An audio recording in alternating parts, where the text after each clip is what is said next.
In this video, I'll show you how to make a magic loop.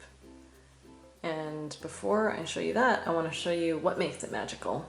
So a magic loop is a common way to start any crochet piece that's in the round, like amigurumi, stuffed toys, because it is a technique where there's no hole in the middle when you're done.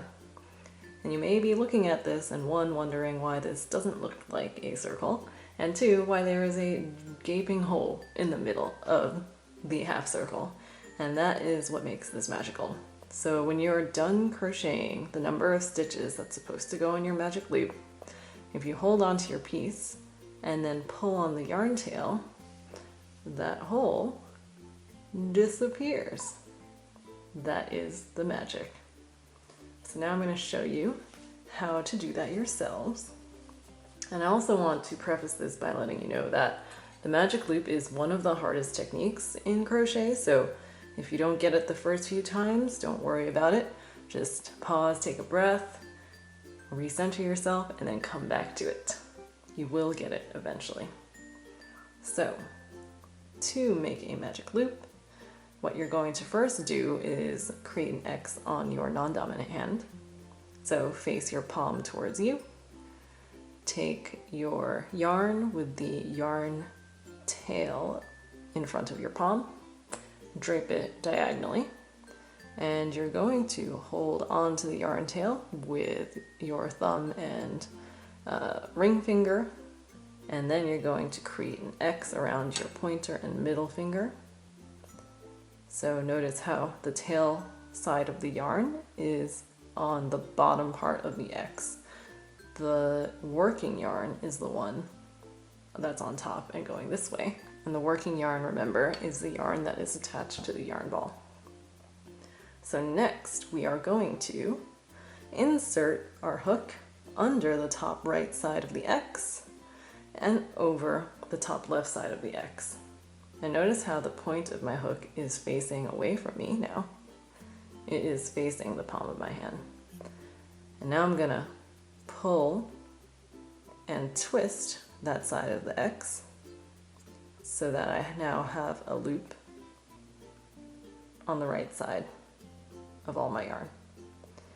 Now I'm going to hold on to where all that yarn intersects with my right hand temporarily so that I can get my left hand out, or if you're a lefty, the opposite way. And the end goal is to get your hands into regular crocheting position. So hold on tight to the intersection of all that yarn because you don't want to lose the work you've done. And now you're going to position your working yarn by looping it around your pinky once so that the working yarn and piece is now behind your palm. Then draping all of that over your index finger.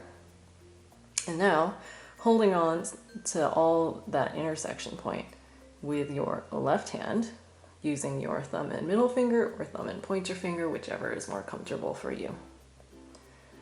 The important thing is, if you're a righty, you want to orient this magic loop so that the tail, the yarn tail, is on the left side of the loop.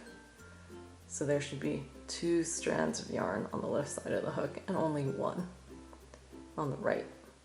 Sorry, to the left side of the loop, and only 1 strand of yarn on the right side of this loop. Alright, so now let us do a chain stitch so we no longer have to hold on so tight to this intersection. To do that, simply yarn over by pushing the working yarn away from you with your hook, and then pulling that yarn through the loop that is on your hook. So now if you were to let go with your left hand, everything would stay put and all is good. But that chain stitch did not count towards one of the stitches in your magic loop. So say that your pattern says that you need to do 6 single crochet stitches in the magic loop. You are going to do a single crochet stitch as you normally would, and the only difference is where do you put your hook to begin with. And when you're normally crocheting, you put your hook under the top loops of a stitch, and that's how you begin the single crochet stitch. In this world, the top of the loops in this case is sort of where these two strands of yarn are. So hold on to your magic loop, and I highly recommend holding on to literally all of it. You wanna hold on to both the yarn tail and the left side of the loop and the right side of the loop to minimize the amount that your loop twists and therefore maximize the chances that your loop is successful. So hold on tight, make sure that you still leave a gap that represents where this big hole is, and also make sure that the yarn tail is on the left side of the loop. Now you're going to stick your hook into the middle of the loop and make sure your hook is under both the yarn tail and the left side of the loop. You're going to yarn over. Remember, that means that you're putting the working yarn over the top of the hook from the top to the bottom, and then rotate the point of your hook down a little bit as you pull that working yarn only through the left side of the loop and the yarn tail. So you're going to bring it all up through the middle of the loop, and that's why you have 2 loops on your hook now. And then you're going to yarn over again by pushing the working yarn away from you and then pulling that yarn through both loops on the hook. That is 1 single crochet stitch in the magic loop. I'll do it again. Remember to hold on to both sides of the loop, but in case it's easier for you to see, I will demonstrate where I'm only holding on to the left side of the loop and the yarn tail. Remember, you need to crochet over both the left side of the loop and the yarn tail. So we're going to insert the hook into the middle of the loop, that big hole.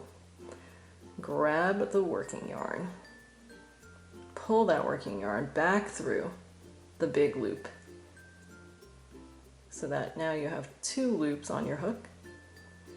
Then push the working yarn away so that you're yarning over again and then pulling that yarn through both loops on the hook.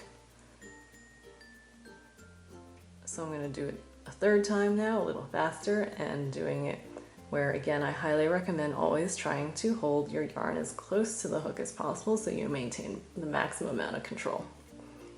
So put your hook through the middle of the loop, yarn over, pull it through, back through that middle part of the big loop. So now you have 2 loops on your hook, yarn over, and pull it through both loops on the hook. That is now your 3rd single crochet stitch. I'm going to fast forward through the next 3. Okay, so now we have 6 single crochet stitches in the magic loop. And by the way, we can count this by seeing that here's 1V, 2, 3, 4, 5, and 6. And now the magical part is when you hold the stitches you made with one hand and then you pull on the yarn tail with the other, you now have a completed magic loop.